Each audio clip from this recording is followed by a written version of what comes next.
Assalamu alaikum. I'm your own Mazhar Ali and wish you all a very warm welcome to this beautiful sessions of Mazhar Ali lectures. ये एक और lecture है हमारे transport system का जिसके अंदर हम बात करने वाले ब्लड की। हम देखेंगे कि ब्लड के कौन कौन से कंपोनेंट हैं, उनके क्या क्या फंक्शन हैं, किस तरीके से उनकी फॉर्मेशन रेगुलेटेड है हमारी बॉडी के अंदर और किस तरीके से वो अपनी फंक्शनिंग परफॉर्म करते हैं। अप टू नाउ अगर हम सर्कुलेटरी सिस्टम की बात करें तो हमने बहुत सारी बातें कर ली हैं।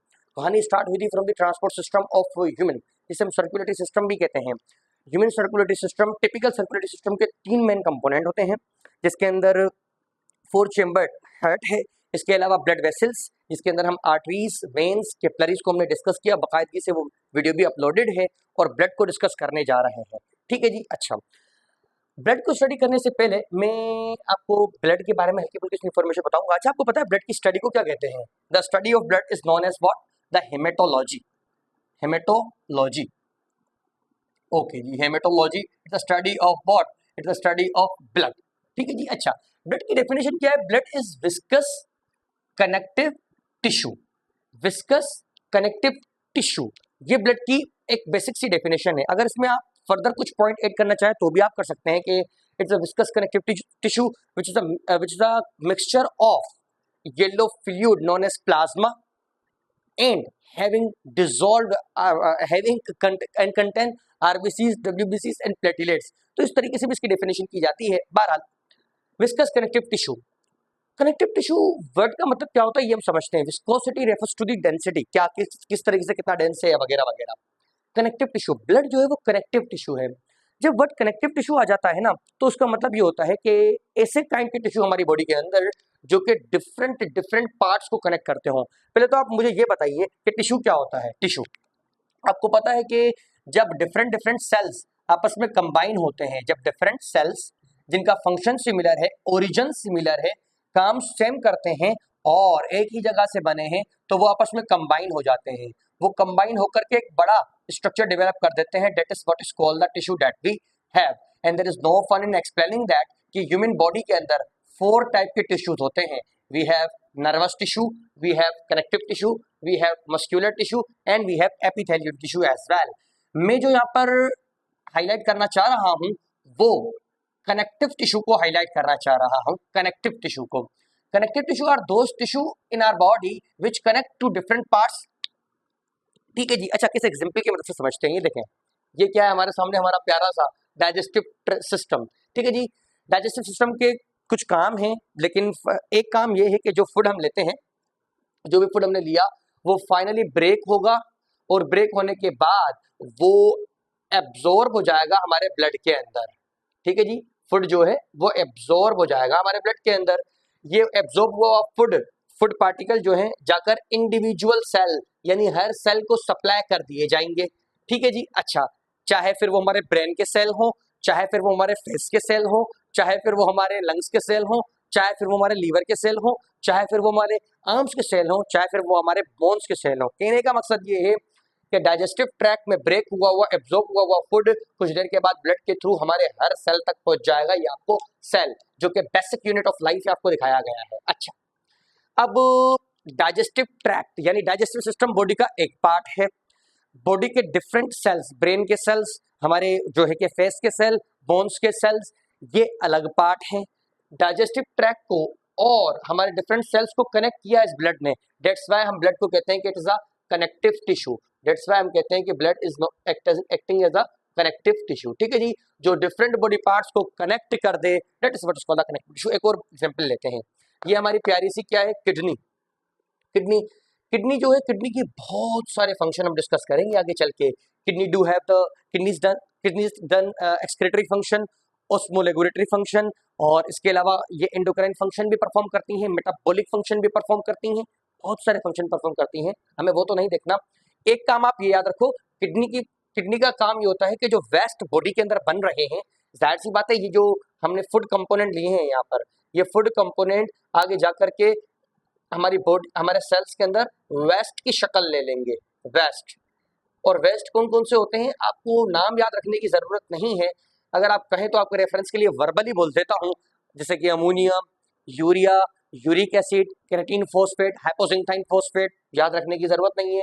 वेस्ट जो प्रोड्यूस हुआ है हमारी बॉडी के अंदर, ये जो है इसको रिमूव करने की जिम्मेदारी हमारी बॉडी का प्यारा सा ऑर्गन होता है जैसे हम किडनी के नाम से जानते हैं। ये जो वेस्ट प्रोड्यूस हुए हैं ये वेस्ट ये शामिल हो जाएंगे ब्लड के अंदर, ठीक है जी, वेस्ट शामिल हो जाएंगे ब्लड के अंदर। ब्लड जो है वो इनको लेके जाएगा किडनी के पास और किडनी जो है इन वेस्ट को बॉडी से रिमूव कर देगी, ठीक है जी। ये वेस्ट हर सेल में बनते हैं, अगेन बोल रहा हूँ, चाहे फिर वो ब्रेन के सेल हो, चाहे वो फेस के सेल हो, चाहे वो लीवर के सेल हो, चाहे डाइजेस्टिव ट्रैक्ट के सेल हो, चाहे बोन के सेल हो, कहीं के भी सेल हो, अगर वो एनर्जी ले रहे हैं तो वेस्ट प्रोड्यूस करेंगे। उन वेस्ट को रिमूव करने की जिम्मेदारी किडनी की है, ठीक है जी। और बॉडी के डिफरेंट सेल्स को क्योंकि ब्लड ने कनेक्ट किया तो ब्लड एक्ट कर रहा है as a connective tissue. Connective tissue, मेरा मकसद जो है कि आपके दिमाग में कनेक्टिव टिश्यू की डेफिनेशन रखना है, ठीक है जी। चलें जी, एक और एग्जांपल, लास्ट एग्जांपल लेते हैं आज की। ये जो आपको कुछ पार्ट यहाँ पे दिखाए गए, ये हमारे रेस्पिरेटरी सिस्टम के पार्ट है। रेस्पिरेटरी सिस्टम यानी वो पार्ट जो कि ब्रीदिंग एंड रेस्पिरेशन को रेगुलेट करता है। रेस्पिरेटरी सिस्टम के कुछ पार्ट दिखाए गए हैं, जैसे कि ट्रेकिया दिखाया गया, ब्रोंकाई एंड लंग्स दिखाए गए हैं आपको। देखें क्या होता है कि हम जब एयर इनहेल करते हैं, एयर को बॉडी में लेके आते हैं, ठीक है जी।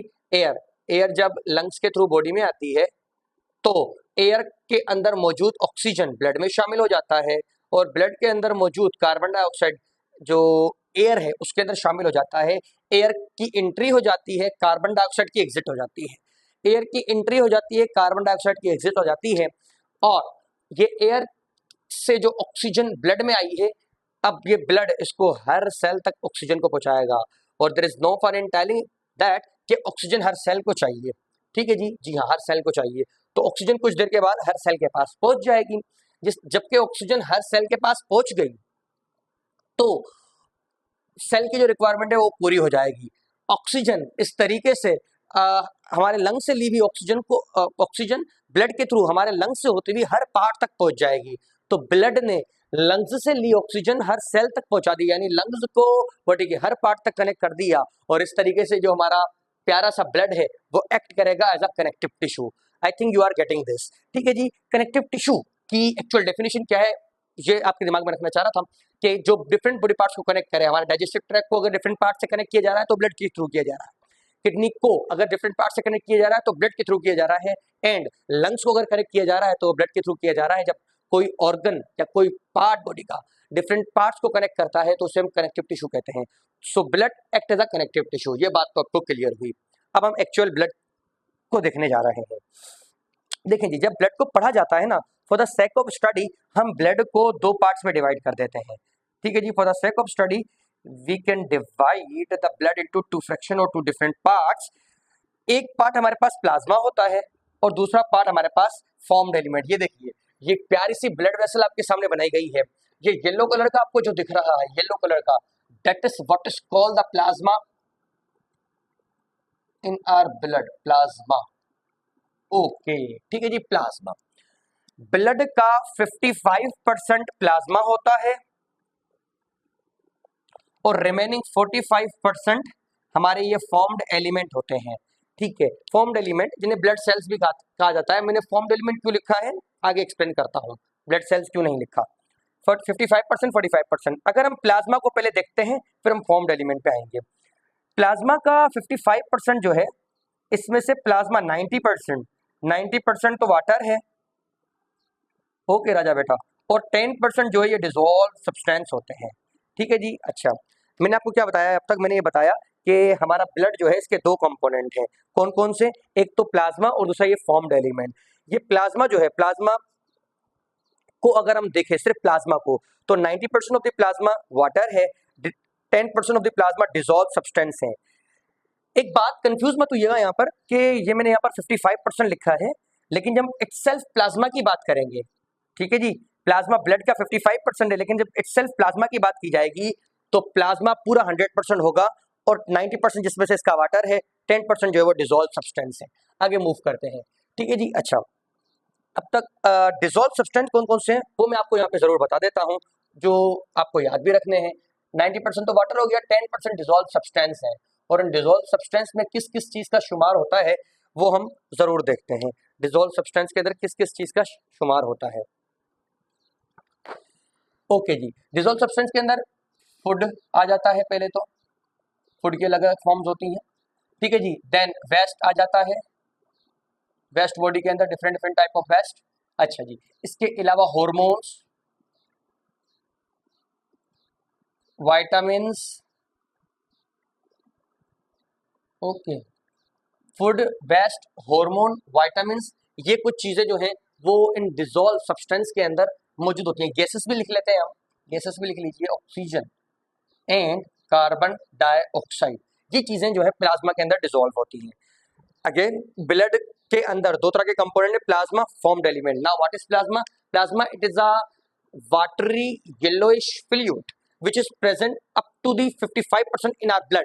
प्लाज्मा के दो पार्ट हैं, there is 90% water, 10% dissolve substance. उन 10% के अंदर ये फॉलोइंग चीजें आती हैं, there is food, there is waste, there is hormones, there is vitamins, there is oxygen, there is carbon dioxide and there is no fun in explaining that कि food के अंदर प्रोटीन्स, अमीनो एसिड लिख लेते हैं हम, amino acids,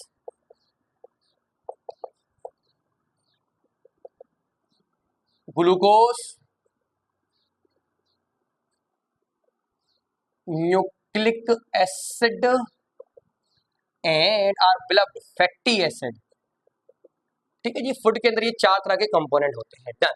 अच्छा, waste कौन से आपको याद नहीं रखना, हार्मोन कौन से याद नहीं रखना, विटामिन कौन से याद नहीं रखना।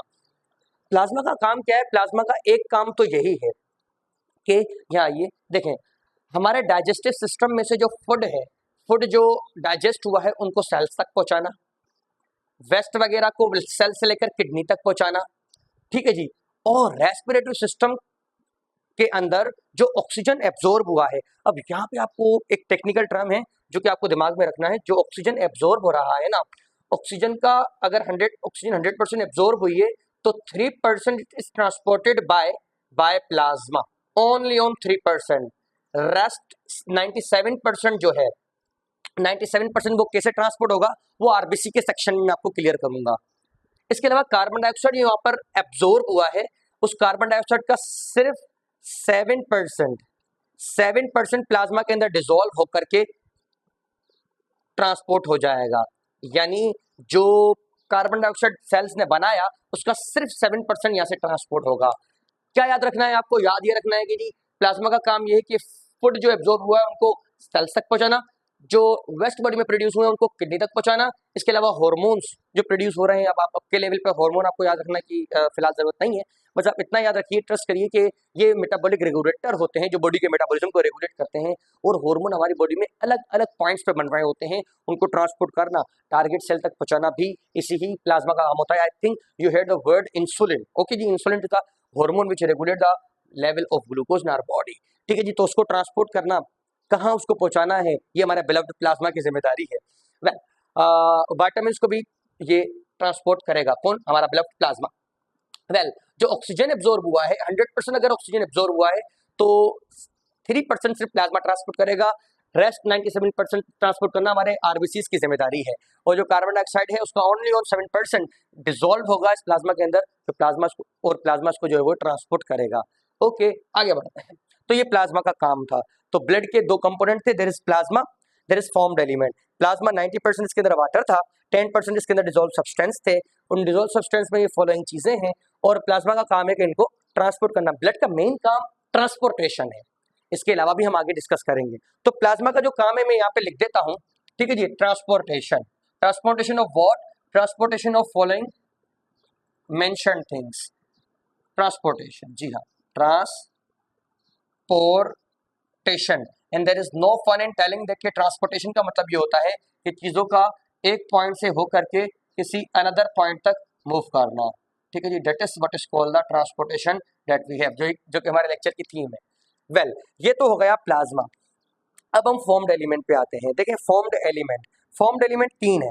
कौन कौन से? There is RBCs, there is डब्ल्यूबीसीज and there is platelets.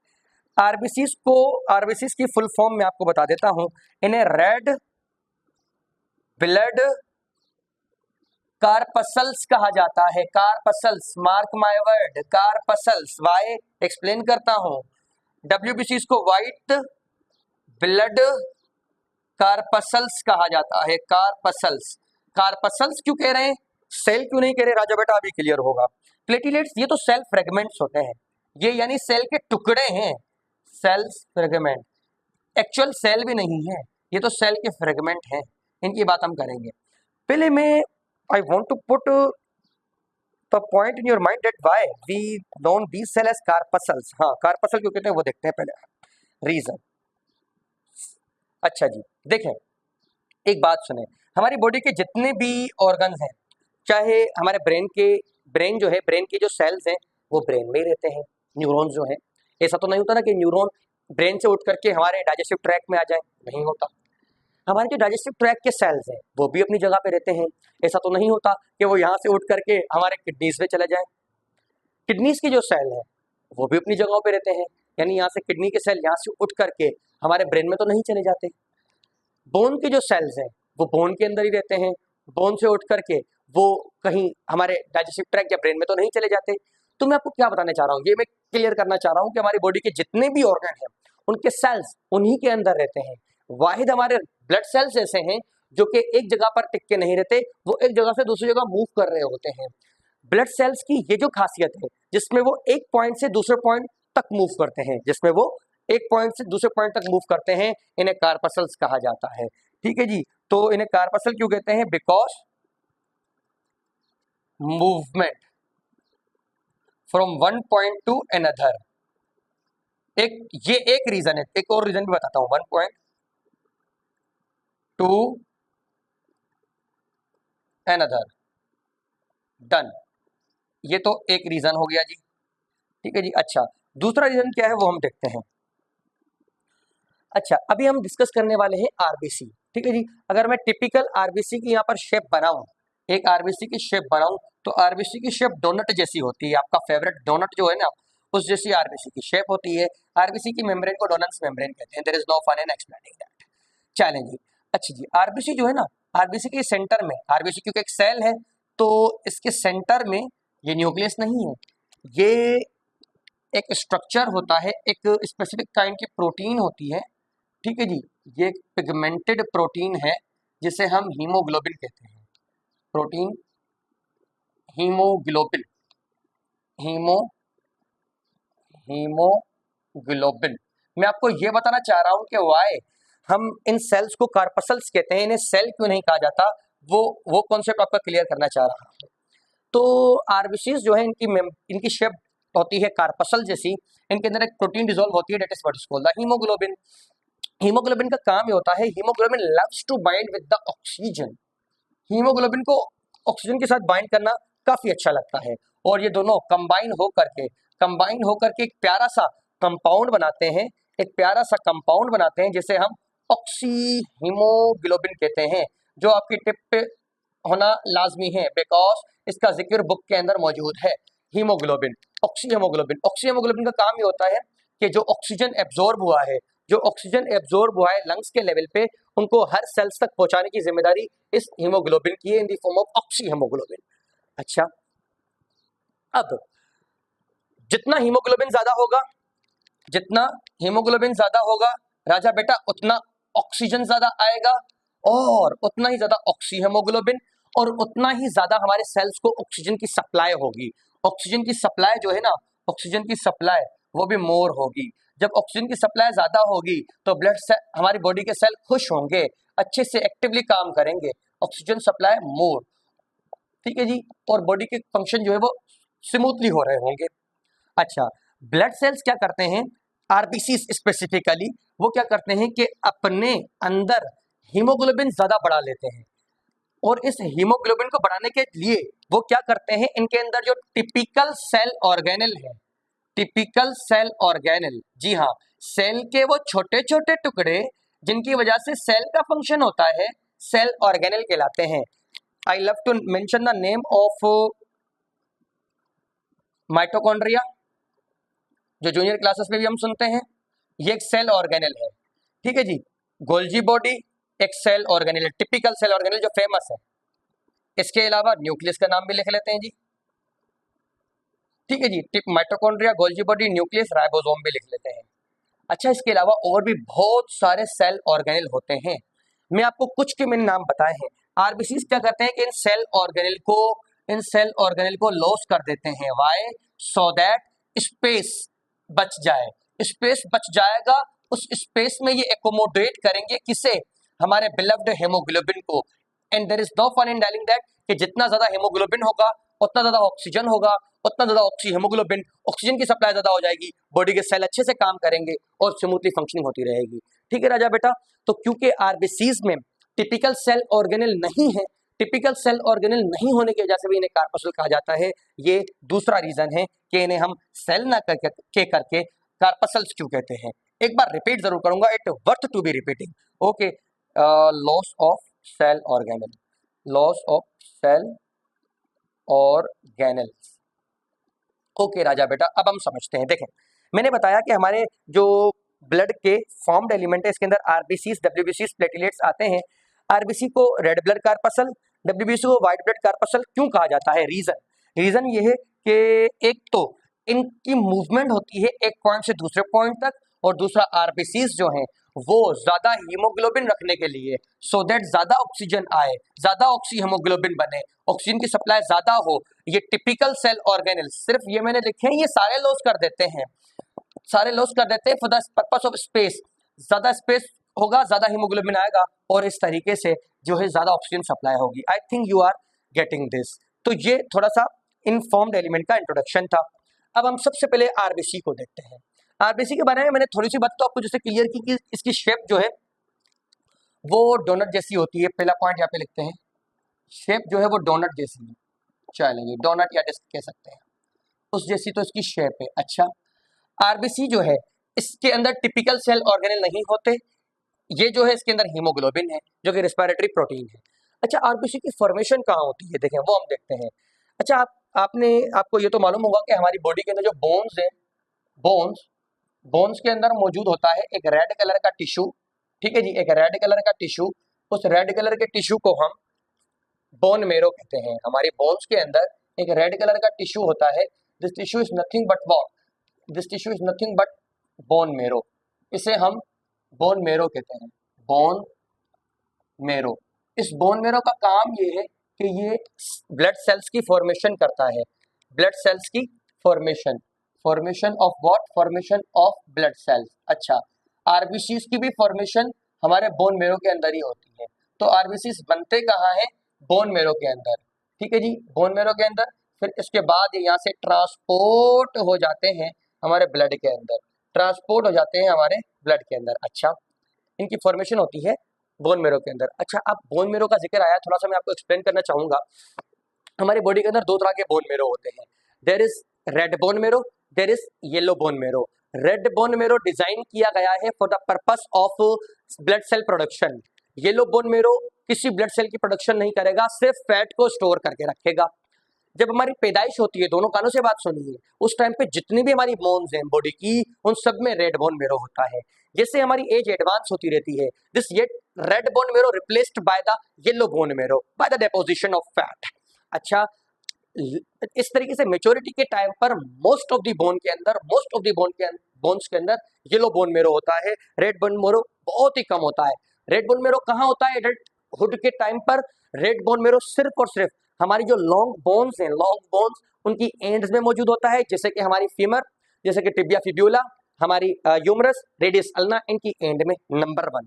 Number 2, हमारे स्टर्नम, हमारे ये ब्रिस्ट बोन जो है, डैगर शेप्ड खंजर जैसी बोन, इसके अंदर रेड बोन मेरो मचता है। हमारे क्रेनियम की जो बोन्स है, अलग अलग बोन्स हैं, there is frontal, there is occipital, temporal, और जो है कि पैराइटल, स्पेनॉइड, इथेमोइड, इन सब के अंदर भी रेड बोन मेरो बचता है। हमारे लॉन्ग बोन्स के अंदर, स्टर्नम के अंदर, हमारे जो क्रेनियम की बोन है इनके अंदर। ठीक है जी। अच्छा, इसके अलावा हमारे वर्टिबल कॉलम जो है, वर्टिबल कॉलम के छोटे छोटे वर्टिब्रेस जो हैं उनके अंदर भी रेड बोन मेरो बचता है, और वही आरबीसीज की प्रोडक्शन करता है। ठीक है जी, तो है ना ये मजे की बात। चलें जी, तो इस तरीके से आरबीसीज बन के हमारे ब्लड में आते हैं। एक और भी आपको बात बतानी है, बता देते हैं, कोई मसला नहीं। जब कोई बेबी फीमेल की बॉडी के अंदर डेवलप कर रहा होता है, तो पता है उन्हें हम क्या कहते हैं? जी हाँ, जल्दी से बोलिए। जी हाँ, उसे हम क्या कहते हैं? जी हाँ, उसे हम कहते हैं फीटस। अच्छा जी, उसे फीटस कहा जाता है। फीटस जब डेवलप कर रहा है तो इसे हम इंट्रा फीटल लाइफ कहते हैं। कोई चीज मुश्किल नहीं है, कोई चीज मुश्किल नहीं है, हर चीज आपको समझ में आने वाली है, बस पढ़ने का इरादा होना चाहिए जी। इंट्राफीटल लाइफ, ड्यूरिंग इंट्राफीटल लाइफ जब तक बोन्स नहीं बनी होती हमारी बॉडी के अंदर, तो आरबीसीज की प्रोडक्शन के लिए कौन रिस्पॉन्सिबल होता है पता है आपको? एक तो होता है यॉर्क सैक, बस ये टेक्निकल टर्म है, इसके बाद सारी चीजें आसान है। लीवर और हाउ डू वी फॉरगेट, उसके बाद जो है स्केलेटन की जिम्मेदारी ले लेता है। ठीक है जी। तो देखें, जब इंट्राफीटल लाइफ पे जब फीटस डेवलप कर रहा है तो उस टाइम पर हमारे ब्लड सेल्स को बनाने की जिम्मेदारी इस यॉर्क सैक की है, लीवर की है, और स्केलेटन जब बन जाएगा तो स्केलेटन की काम मिलेगा। ठीक है जी। आरबीसीज बनने के बाद आरबीसीज का जो लाइफ स्पेन है वो 120 डेज है, 120 डेज। आफ्टर 120 डेज आरबीसीज जो है वो डिस्ट्रॉय हो जाते हैं, डिस्ट्रॉय हो जाते हैं। और पता है ये डिस्ट्रॉय कहाँ होते हैं? ये डिस्ट्रॉय होते हैं हमारी बॉडी के एक और प्यारे से ऑर्गन के अंदर, जिसे हम स्प्लीन कहते हैं, जिसे हम स्प्लीन कहते हैं। Spleen is also known as graveyard और of RBC, graveyard of RBC. अच्छा, सवाल जो टिपिकल बच्चे होते हैं ना, जिनका दिमाग चल रहा होता है, वो कहते हैं सर ऐसा क्या हुआ, आरबीसी हमारी बॉडी के अंदर बने, 120 डेज जिंदा रहे, तो स्प्लीन में ऐसा क्या होता है कि वो स्प्लीन में डिस्ट्रॉय होते हैं? ब्लड ब्लड तो हर जगह पे जा रहा है, लंग्स में भी जा रहा है, ब्रेन में भी जा रहा है, डाइजेस्टिव ट्रैक्ट में भी जा रहा है, बोन्स में भी जा रहा है, वहां क्यों नहीं डिस्ट्रॉय होते? आपको सवाल समझ में आया? देखें, मैंने कहा ना कि आरबीसीज बनने के बाद स्प्लीन में जाके ब्रेक होते हैं, तो बच्चे कहते हैं कि स्प्लीन में ही क्यों, कहीं और क्यों नहीं? तो राजा बेटा आपके लिए ये है कि हमारी जो स्प्लीन है, स्प्लीन के अंदर जो ब्लड कैपिलरीज है, स्प्लीन के अंदर जो ब्लड कैपिलरीज है, ब्लड कैपिलरीज काफी काफी थिन होती है compare to the other body parts. That's why जो आरबीसीज जिनके 120 डेज मुकम्मल हो चुके हैं, बुरे आरबीसीज, वो इन कैपिलरीज से पास होने का जो स्ट्रेस है उससे उससे जो है वो विथस्टैंड नहीं कर पाते, झेल नहीं पाते। दैट्स व्हाई वो उसी के अंदर डिस्ट्रॉय हो जाते हैं। दूसरी कैपिलरीज इतनी जो है कि थिन नहीं है जितनी की स्प्लीन।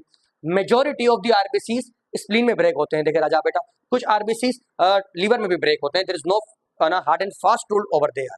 तो ये समझ के कि वहां पर नहीं होते, वहां पर भी हो सकते हैं। अब ये मैंने आपको हल्की फुल्की सी आरबीसीज के बारे में कहानी बताई है, क्योंकि वीडियो की लेंथ ऑलरेडी बड़ी हो चुकी है। हम डब्ल्यूबीसीज और प्लेटलेट्स को जल्दी से समझते हैं। देखिए, डब्ल्यूबीसीज है ना, अलग अलग टाइप के होते हैं। There is granulocyte, a granulocyte मैं नहीं एक्सप्लेन कर रहा, बस आप इतना याद रखो कि डब्ल्यूबीसीज का काम होता है हमें प्रोटेक्शन देना। किसी अलग वीडियो के अंदर हम जो है कि इसे अच्छे से एलाबोरेट करेंगे, ये मेरा आपके साथ प्रॉमिस है। प्लेटलेट्स जो है ये सेल फ्रेगमेंट होते हैं। प्लेटलेट्स के बारे में थोड़ा सा देखते हैं। प्लेटलेट्स जो है ये सेल फ्रेगमेंट्स होते हैं, यानी ये सेल के टुकड़े होते हैं। ठीक है जी। अच्छा, प्लेटलेट्स का काम क्या है? प्लेटलेट्स का काम है ब्लड क्लॉटिंग के अंदर, इनका बड़ा इंपॉर्टेंट रोल होता है ब्लड क्लॉटिंग के अंदर। ओके जी, ब्लड क्लॉटिंग। ठीक है जी, ब्लड का जम जाना, ब्लड का जम जाना। से फॉर एग्जाम्पल कोई कट हमें लगता है, अगर वो कट छोटा सा है तो वो अपने आप ठीक हो जाएगा, आपने भी देखा होगा। लेकिन अगर कोई वो मेजर कट है तो मेडिकल इंटरवेंशन रिक्वायर्ड होगी, वहां पर स्टिचिंग भी हो सकती है।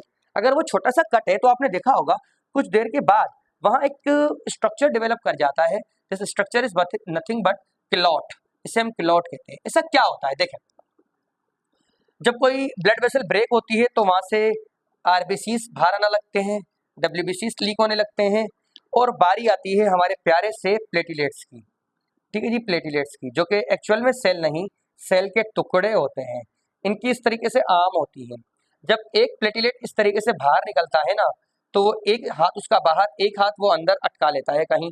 जब दूसरा प्लेटलेट यहाँ से जा रहा होगा इस तरीके से, ये दोनों अपने हाथों को पकड़ लेंगे इस तरीके से, ये तीसरे प्लेटलेट को, इस तरीके से चौथा प्लेटलेट यहाँ जमा होगा, पांचवा प्लेटलेट जमा होगा यहाँ, और ये एक केमिकल सिग्नल भी प्रोड्यूस कर रहे होंगे जो कि दूसरे प्लेटलेट्स को पुकारेंगे कि भाई चोट लग गई है, जल्दी जमा हो जाओ, सो दैट हम सील कर दें इस पार्ट को। और कुछ देर के बाद एक बड़ा सील डेवलप कर जाएगा। This seal is nothing but what the clot that we have, जो कि आपको ब्राउनिश कलर में दिखता है, और वो जगह ठीक हो जाती है। ठीक है जी। तो ये ब्लड क्लॉटिंग में इनका रोल है। राजा बेटा सिर्फ 2 मिनट लूंगा आपके, एक डिजीज का नाम बताना है। उस डिजीज को हम कहते हैं हीमोफीलिया, हीमोफीलिया। ठीक है जी, ये डिजीज के बारे में आपको मालूम होना लाजमी है। हीमोफीलिया ये एक डिजीज है, ठीक है जी, जो मेल्स में ज़्यादा कॉमन है।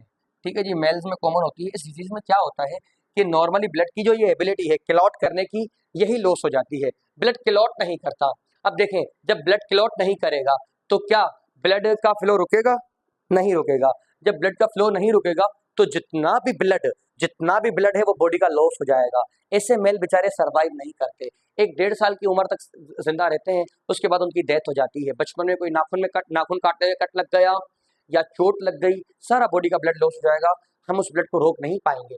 ठीक है जी। अच्छा, ये डिजीज जो है ऐसे मेल, मैंने कहा ना, सर्वाइव नहीं करते, तो यहाँ पे भी बच्चों का सवाल होता है कि जी जब ऐसे मेल सर्वाइव नहीं करते तो ये डिजीज आगे कैसे फैलती है। तो राजा बेटा, कुछ ऐसे मेल 1-2 होते हैं जो कि लकी हैं, जो कि मैरिड लाइफ को पहुंच जाते हैं, शादी भी हो जाती है और आगे जीन पास आउट कर देते हैं।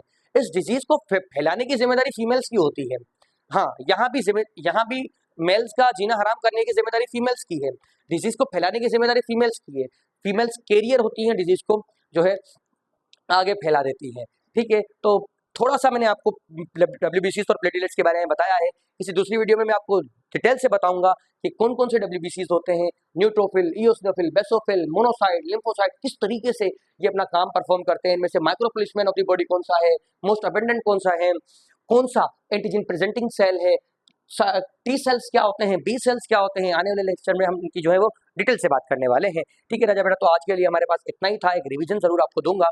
सबसे पहले हमने समझा कि ब्लड कनेक्टिव टिश्यू किस तरीके से, फॉलोइंग एग्जांपल की मदद से। ब्लड 2 पार्ट है, there is plasma, there is formed element. Plasma 90% तो वाटर, 10% डिसॉल्व सब्सटेंस होते हैं। मेन काम प्लाज्मा का है ट्रांसपोर्टेशन। आरबीसीज जिनकी शेप डोनट जैसी है, अच्छा आरबीसी डब्ल्यूबीसी को मिला के हम कार्पसल्स कहते हैं। क्यों? क्योंकि ये मूव कर रहे होते हैं एक जगह से दूसरी जगह, ये अपने सेल ऑर्गेनेल को लॉस कर देते हैं। आरबीसी का काम ट्रांसपोर्टेशन के अंदर है। Transportation of what? Transportation mainly gases. Okay जी। डब्ल्यूबीसी का काम जो है वो प्रोटेक्शन का है, गैसेस यानी oxygen and carbon dioxide. Platelet जो है वो क्लॉट बनाने में हेल्प करते हैं, और समटाइम अगर क्लॉट ना डेवलप करे तो इस कंडीशन को हम, क्लिनिकल कंडीशन को, हीमोफीलिया कहते हैं। तो राजा बेटा, आज के लिए हमारे पास इतना ही था। आई होप आपको बहुत सारी चीजें नई सीखने के लिए मिली होंगी। लेक्चर आपको इन्फॉर्मेटिव लगा होगा, अगर हाँ तो वीडियो को लाइक जरूर कीजिएगा, चैनल को सब्सक्राइब कीजिएगा। अब आपसे मुलाकात होगी नेक्स्ट लेक्चर में। Till then.